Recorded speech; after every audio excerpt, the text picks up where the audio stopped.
गणतंत्र दिवस एक ऐसा दिन है जो हर भारतीय के लिए बेहद खास है और इसका कारण ये है कि इस दिन साल 1950 में हमारे भारत का संविधान लागू किया गया था।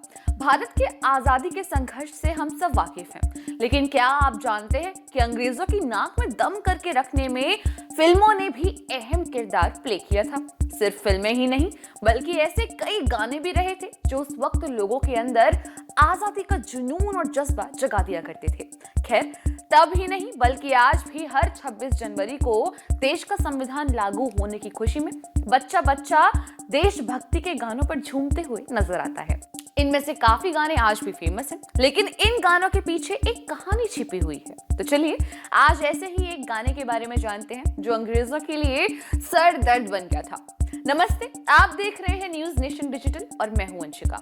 अंग्रेजों के शासन काल में कभी भारत के लिए एक मौका ऐसा भी आया था जब निर्माता निर्देशकों ने चालाकी से सेंसर बोर्ड को चकमा दिया था। फिल्म किस्मत, जो कि 1943 में रिलीज हुई थी, उसको बॉलीवुड की पहली एंटी हीरो फिल्म माना जाता है। इस फिल्म में अशोक कुमार लीड रोल में थे और वो क्रिमिनल बने थे। फिल्म बॉक्स ऑफिस पर हिट साबित हुई थी और आने वाले कई वर्षों तक चलती रही थी। ये फिल्म गणतंत्र दिवस के पहले यानी भारत का संविधान लागू होने से भी पहले रिलीज की गई थी। इस मूवी में एक गाना था जिसे आज भी बड़े चाव से गाया जाता है और सुना जाता है। हालांकि उस जमाने में ये गाना अंग्रेजों के लिए सर दर्द से कम नहीं था।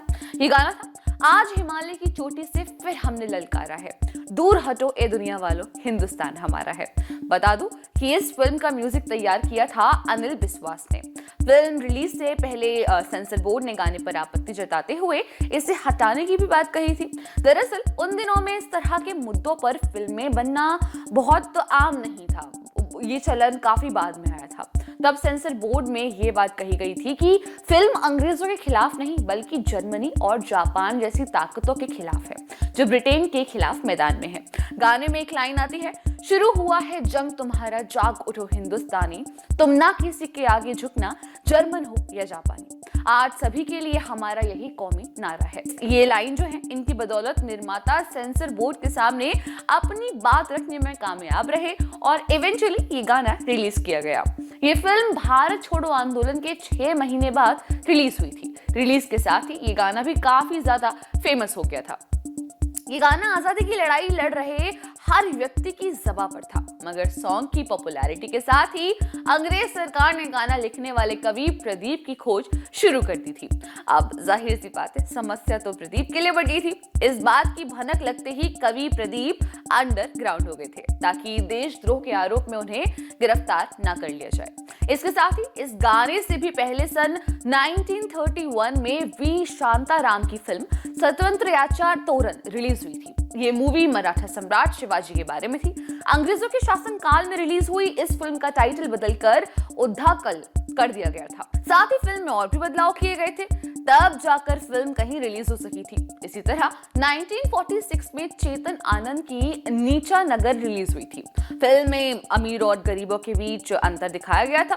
फिल्म मक्सिम गोर्की के नाटक द लोरेस्ट डेप्थ पर आधारित थी, जिसमें चेतन आनंद ने उनकी आजादी के विचारों को साफ तौर पर जाहिर किया है और दिखाया है।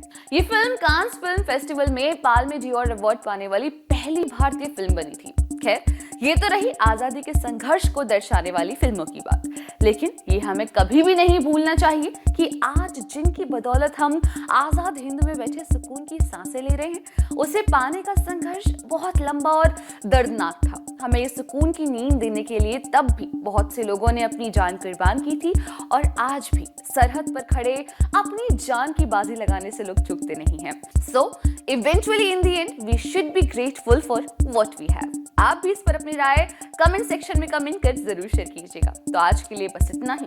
देश दुनिया की छोटी और बड़ी तमाम खबरों की जानकारी के लिए जुड़े रहिए हमारे साथ न्यूज नेशन पर। धन्यवाद।